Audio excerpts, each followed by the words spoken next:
নমস্কার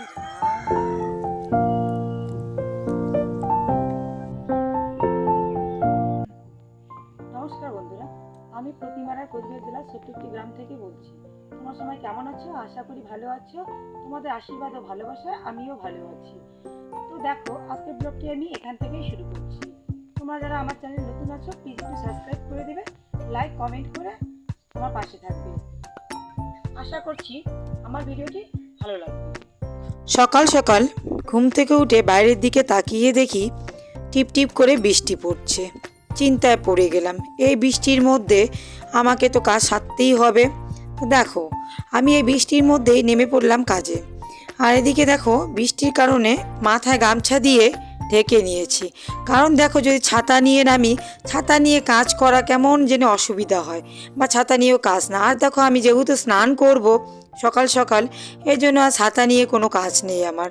এর জন্য এই বৃষ্টির মধ্যে আমি নেমে পড়লাম কাজে। একে তো বৃষ্টি পড়ছে, দুই আবার দেখো এদিকে কারেন্টটাও নেই। কারেন্টটা আমাদের এমন জিনিস, একটা কারেন্ট যে আমাদের জীবনের সাথে যেরকম আমাদের কেউ না থাকলে অসুবিধা হয়, ঠিক সেরকমই কারেন্ট যদি না থাকে আমাদের যে জীবনে কতটা অসুবিধা হয় সেটা বলার মতো না।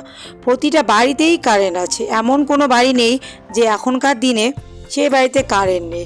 আর দেখো, কারেন্ট না থাকার জন্য আমাকে কল পাম্প করে সেই কলের জল তুলে আমাকে বাসনগুলো ধুতে হচ্ছে।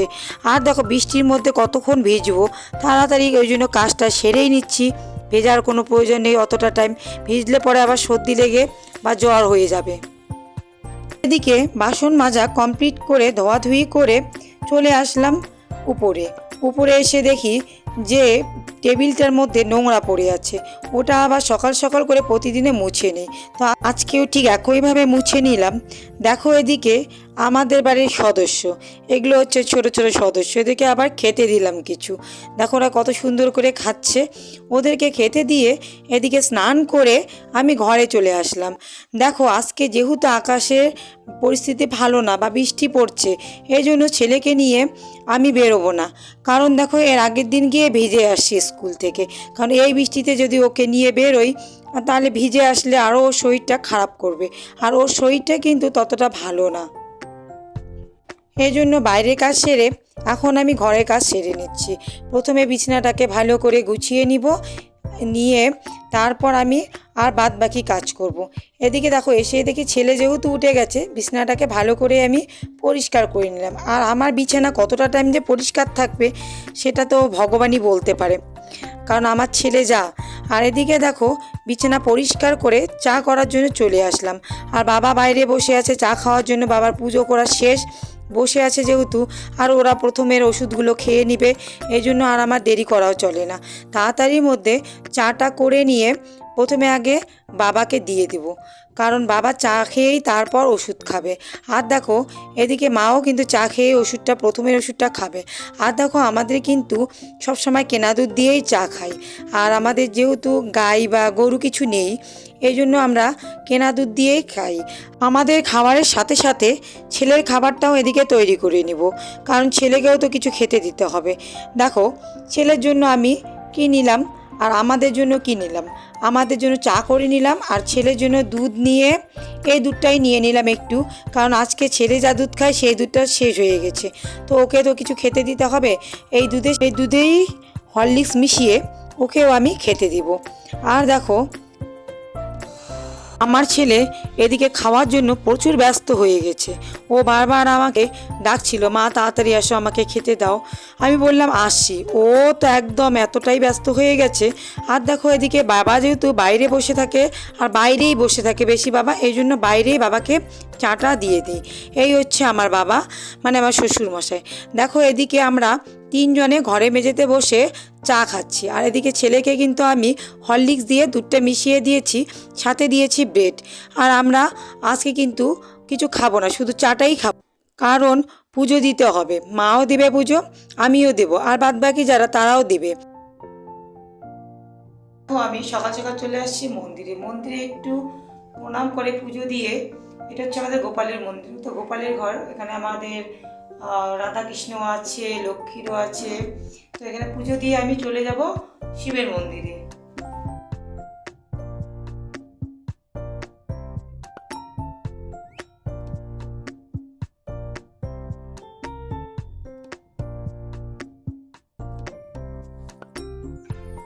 শিবের মন্দিরে এসে দেখি কালকে যে গাছগুলো গাড়া হয়েছে সেগুলোতে কি দারুণ দারুণ ফুল ফুটেছে, দেখো একটু। এক রাতের মধ্যে এত সুন্দর ফুল হবে ভাবতে পারিনি।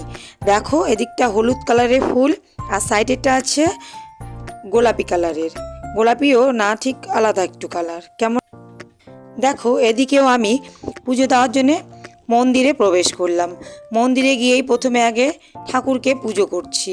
পুজো করে দেখো আমার কিন্তু পুজো এত তাড়াতাড়ি আজকে হবে না, একটু টাইম লাগবে। আর কারণ আমি আজকে পুজো সেরে তারপর আবার একটু পাঁচালিটা পড়বো। সোমবার যেহেতু পুজো দিতে হবে এই জন্য সাথে পাঁচালিটাও আমাকে পড়তে হবে। আমার এটা অভ্যাস যে সোমবার করে পাঁচালি আমি পড়ি, সময় না পারলেও তার মাঝখানেও একটু চেষ্টা করি যদি একটু পড়ার সময় হয়। দেখো সময় কিন্তু সব সময় হয়ে ওঠে না, তার মাঝখানেও আমাদের সব কিছুর জন্য একটু সময় করে নিতে হয়। আর দেখো এদিকে আমার পাঁচালি পড়া শেষ করে এদিকে পুজোর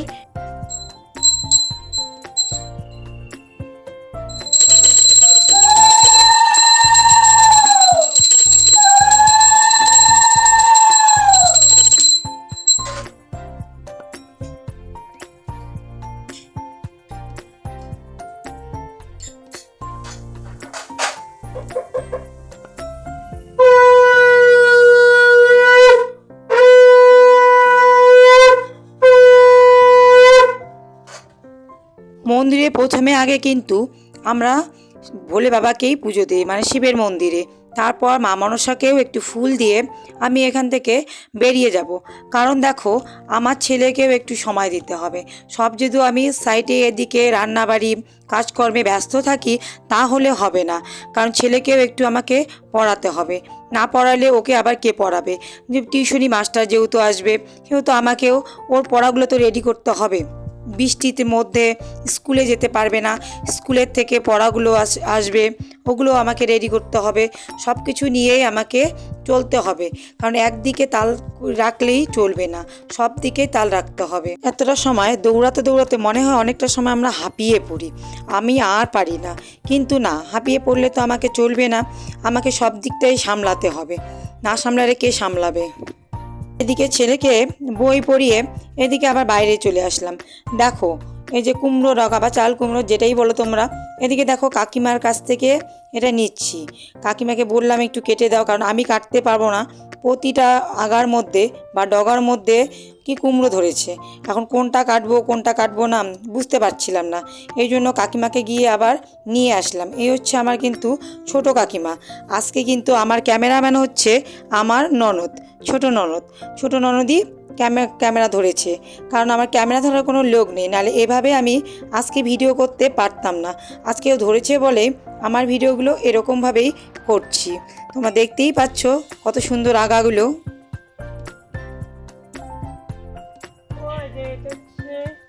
কুমড়ো ডগা, চাল কুমড়ো বলি আমরা, কি কি বলে জানি না। এই দেখো এটা আগা আজকে রান্না হবে, আমরা এটা খাবো। আমার ভিডিওটি দেখতে থাকো কেমন লাগে। এদিকে দেখো কত সুন্দর চাল কুমড়ো হয়ে গেছে।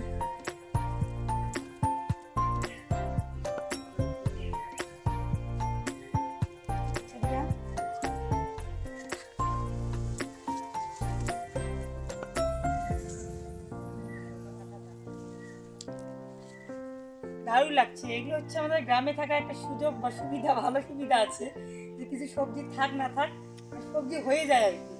আর আমাদের একটা বন্ডিং আছে যে কাকিমা বা কাকুরা যদি কিছু জিনিস করে বা আমরা যদি কিছু জিনিস করি সবাই মিলেমিশে ওটা খাই, মানে কেউ কাউকে ছেড়ে খাই না। তার যখন ইচ্ছা যায় নিয়ে সেটাকে আমরা রান্না করতে পারি। কুমড়ো রাগার সাথে চাল কুমড়ো কি পুর কুমড়ো, পুরটাও ফ্রি, এগুলোই হবে।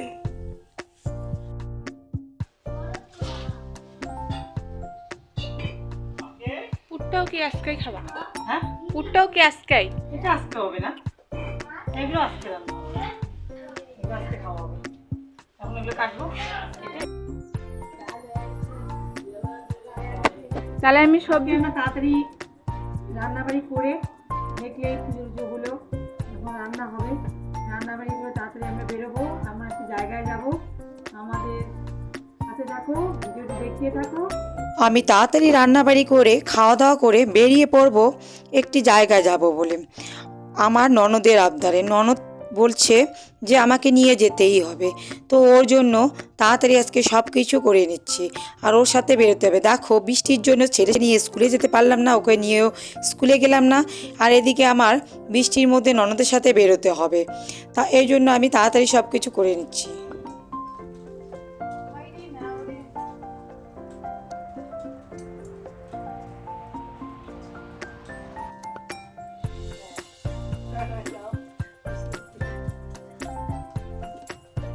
দেখো এদিকে আমার ভাসুরের বউ মানে আমার দিদি এসে আমাকে সবজি দিয়ে গেল খাওয়ার জন্য, আমার ছেলেকে খাওয়ানোর জন্য।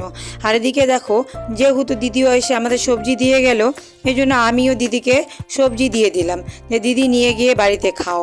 কারণ দেখো দেওয়া নেওয়াটা এটা আমাদের গ্রামের মধ্যে কিন্তু ভালোই চলাচ্ছে, আর তাছাড়া আমাদের নিজেদের মধ্যে দেওয়া নেওয়াটা প্রতিদিনের চলে, মানে এর সবজি আমরা নেই, আমার সবজি ওদেরকে দেই, প্রতিদিন এগুলো আমাদের চলতে থাকে, কাউকে ছাড়া কাউকে আমাদের চলে না, বা কারো কোনো জিনিস হলো আমরা কিন্তু ছাড়ি না, মানে নিবই এরকম একটা ব্যাপার।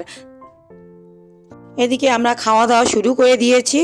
আর দেখো ছেলেকে নিয়ে কিভাবে খাওয়াচ্ছি বা খাচ্ছি, ওর সাথেই আমাকে কিন্তু মা ভাত দিয়েছিল এক থালার মধ্যে, কারণ ওর সাথে খাবো না জন্য আমি আলাদা করে নিলাম, কারণ ওকে খেতে অনেকটা টাইম লাগবে। আর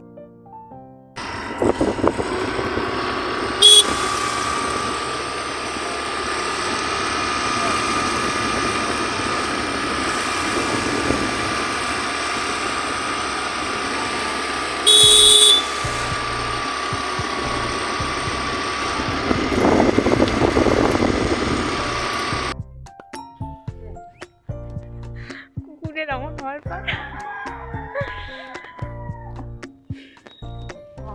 দেখো এদিকে আমরা কিন্তু চলে এসেছি কোচবিহারে, আর এসে দেখি এতটাই বৃষ্টি তো হয়েছিল আমরা তো জানি, আর রাস্তার মধ্যে যে এতটাই জল জমে আছে সেটা আমরা জানতাম না, আর যেদিকে আমরা ঢুকে পড়েছি সেদিকে প্রচুর জল ছিল, তো নিচ দিয়ে আমরা মানে রাস্তা দিয়ে যেতে পারছিলাম না, উপরে গাড়িগুলো রেখেছিল, গাড়ি পাশ দিয়ে হেঁটে হেঁটে যাচ্ছিলাম, যাওয়ার জায়গা ছিল না তবুও আমরা পাশ দিয়ে চলে যাচ্ছি, কি করব, এতটা জলের মধ্যে নামিনি। আর দেখো একটু মোবাইলটারও প্রবলেম দেখা দিয়েছে, মোবাইলের দোকানও আসলাম। আমার ননদের আবদারে আমি চলে আসলাম রাজবাড়িতে। এ হচ্ছে আমাদের কোচবিহারের রাজবাড়ি, কোচবিহারের ঐতিহ্য। দেখো আমাদের রাজবাড়িটা অবশ্যই ভালো লাগবে, আশা করি আমার ভিডিওটির সাথে কন্টিনিউ থাকো। আমি আসছি রাজবাড়িতে, দেখো একটু এই হচ্ছে কোচবিহারের প্রাচীনতম একটা আশ্চর্যজনক জিনিস, যেটা আমরা মানে প্রাচীন যুগের জিনিস আর কি, আগে যারা আমার মহারাজা রাজা ছিল তাদের এই রাজবাড়ি। তো আমরা এটা দেখানোর জন্যই আজকে এই কোচবিহারে আসা। চলো এসো দেখো। তো এই ঐতিহ্য একটা, আমাদের কোচবিহারের একটা ঐতিহ্য, এটা বলতে গেলে আমরা বড় মুখ করে বলি যে আমাদের একটা রাজবাড়ি আছে, মানে রাজার বাড়ি আছে যেখানে আমরা বসবাস করি। আমরা হলাম গিয়ে রাজবংশী মানুষ, এক কথায় আমরা রাজবংশী মানুষ। আমরা যে কোনো জায়গায় গেলে বলে কি তোমরা কি রাজবংশী? হ্যাঁ আমরা রাজবংশী, বলতে আমার কোনো অসুবিধা নেই, আমরা গর্বের মুখে বলতে পারি যে আমরা রাজবংশী। এই হচ্ছে আমার সেই রাজার যে বংশধর আমরা, এই হচ্ছে সেই রাজার বাড়ি। তো এই রাজার বাড়ি দেখানোর জন্য, আমাদের এই রাজবাড়ি দেখানোর জন্য আজকের এই ভিডিওটি করা হচ্ছে। তোমরা অবশ্যই পাশে থেকো, আমার ভিডিওটি কন্টিনিউ দেখতে থাকো, তোমাদের আশা করি যে ভালো লাগবে আমার ভিডিওটা। দেখো এটি হচ্ছে কামরূপ রাজ্যের একটি অংশ হলো আমাদের কোচবিহার। 1515 সালেই কিন্তু শুরু হয় প্রথম রাজা বিশ্বসিংহের শাসন। তার মৃত্যুর পর নরনারায়ণ আরও খানিকটা বিস্তার করে এই রাজ্য। তোমরা ভিডিওটি দেখতে থাকো, আরও কিছু জানতে পারবে। এটা হচ্ছে মেইন গেট, এই দিক দিয়ে ঢুকতে হয় তো ভেতরে, কিন্তু ভেতরে যেহেতু ভিডিও করতে দেবে না ওই জন্য আমি ভেতরে ঢুকবো না, বাইরে যা আছে তাই তোমাদের সাথে আমি শেয়ার করব। তোমরা ভিডিওটি কিন্তু কন্টিনিউ দেখতে থাকবে, কেউ মিস করবে না। দেখো আসো, এই দিক দিয়ে যেতে হয়, ওই দিক দিয়ে এই দিক দিয়ে ঢুকতে হয়। এই রাজবাড়ির ভেতরে অনেকগুলো ঘর আছে, ঘরগুলো সবগুলো কিন্তু বন্ধ, শুধু কয়েকটা 3-4টে ঘর খোলা আছে, যার মধ্যে অস্ত্রশস্ত্র আছে, আর এক জায়গায় আছে বন্দুক, আর এক জায়গায় আছে তোমার খেলার ওদের ঘর যে থাকে সেটি। এই রকম কয়েকটা ঘর খোলা আছে, তার বেশি কিন্তু ঘর এখন খোলা নেই, সবগুলো ঘরে প্রায় বন্ধ করে দেওয়া আছে। এগুলো কিন্তু এখান থেকে বন্ধ না, এগুলো সরকার লেভেল থেকেই বন্ধ আছে। ও রাজা নরনারায়ণের পর অনেক রাজা এরপর একের পর এক বংশ পরম্পরা হিসাবে ওরা কিন্তু রাজত্ব করেছিল। এই রাজবাড়ির কিন্তু শেষ রাজা ছিল রাজা নৃপেন্দ্র নারায়ণ রায়।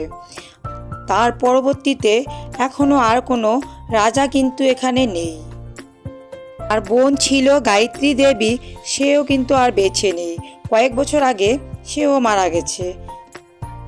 এই রাজবাড়ি দেখার জন্য অনেক দূর দূর থেকে অনেক লোক কিন্তু আসে এখানে দেখার জন্য।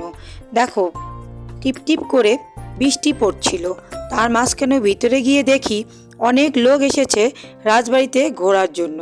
কিন্তু তোমাদের চারদিকটা ঘুরিয়েই দেখাচ্ছি।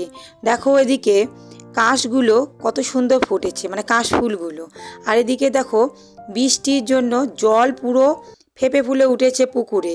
এই পুকুরটা কিন্তু দেখতে খুব সুন্দর লাগে, কিন্তু দেখো বৃষ্টির জন্য এতটাই জল হয়ে গেছে তা বলার মতো না। আর সাইডে দেখো আমাদের আমি দেখালাম সব কিছু দেখিয়ে। দেখো এখানে কিন্তু বসার জায়গা আছে, তোমরা ইচ্ছে করলে কেউ যদি আসো এখানে রেস্ট নিতে পারবে। এই দেখো আমি আসছি, আমি একটু বসবো, অনেকক্ষণ ঘুরলাম যেহেতু, একটু বসে আমিও রেস্ট নিব, তোমাদের সাথে গল্প করবো। যে বসার জায়গা আছে, সামনে পুকুরটা আছে, দেখার খুব ভালো জায়গা। সামনে রোডটাও আছে, দেখাই যায় রোডটা আছে। রোডের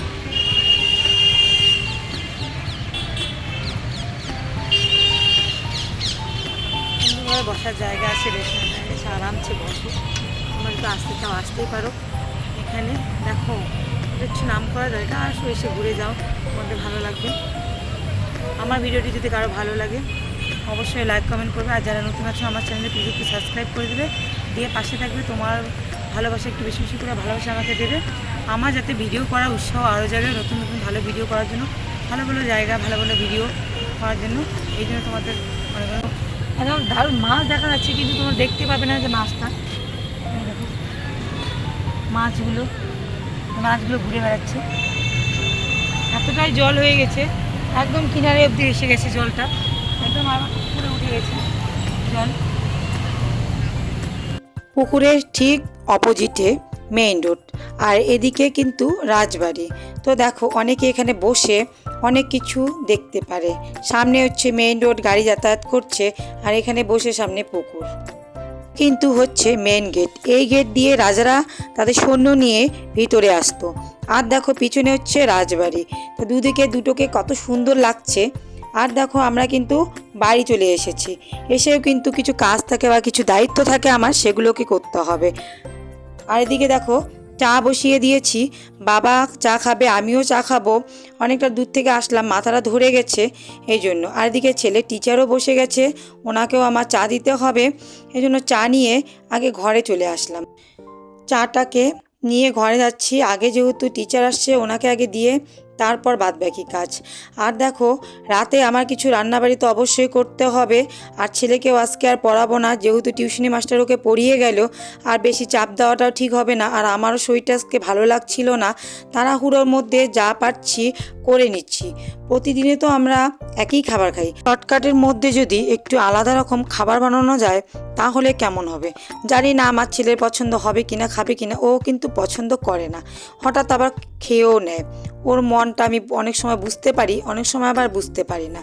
দেখো তোমাদের সাথে কথা বলতে বলতে আমার রান্নাটাও প্রায় শেষ হয়ে আসছে। আর দেখো এদিকে ছেলেও ঘুমাবে বলে বায়না করছিল, কারণ আমি বিকেলবেলা ছিলাম না বাড়িতে জন্য ওকে ঘুমিয়েও দেয়নি, আর ওর ঘুমও হয়নি। আর ও কারোর সাথে ঘুমায় না, এটাই আমার সব থেকে বড় অসুবিধা, যে ও কারোর সাথে ঘুমায় না। আর যদি বিকেলে না ঘুমায় ও সন্ধ্যার মধ্যেই ঘুম পেয়ে যায়। এই জন্য আমি খুব তাড়াতাড়ির মধ্যে যতটা পেরে নিচ্ছি করে নিচ্ছি। আর দেখো তোমরা কিন্তু দেখতে পাচ্ছিলে যে আজকে কিন্তু আমি ছেলেকে সাথে নিয়ে যাইনি, কারণ বৃষ্টি পড়ছিল, এই কারণে ওকে সাথে নিয়ে যায়নি। আর ওর কিন্তু বায়না প্রচুর ছিল যাওয়ার জন্য, ওকে অনেক কিছু বুঝিয়ে রেখে তারপর আমি গিয়েছি।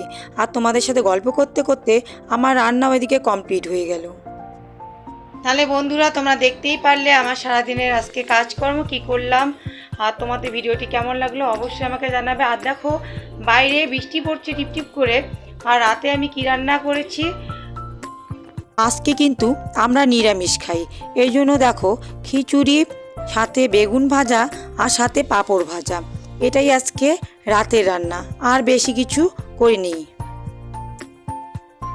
তাহলে বন্ধুরা দেখো, প্রতিদিনে তো আমরা খাবার খাই একরকম, তো আজকে খাবারটা আমি চেঞ্জ করেছি। তো দেখো আমার ভিডিওটি তোমাদের কেমন লাগলো অবশ্যই লাইক কমেন্ট করবে, আর যারা আমার চ্যানেলে নতুন আছো প্লিজ একটু সাবস্ক্রাইব করবে।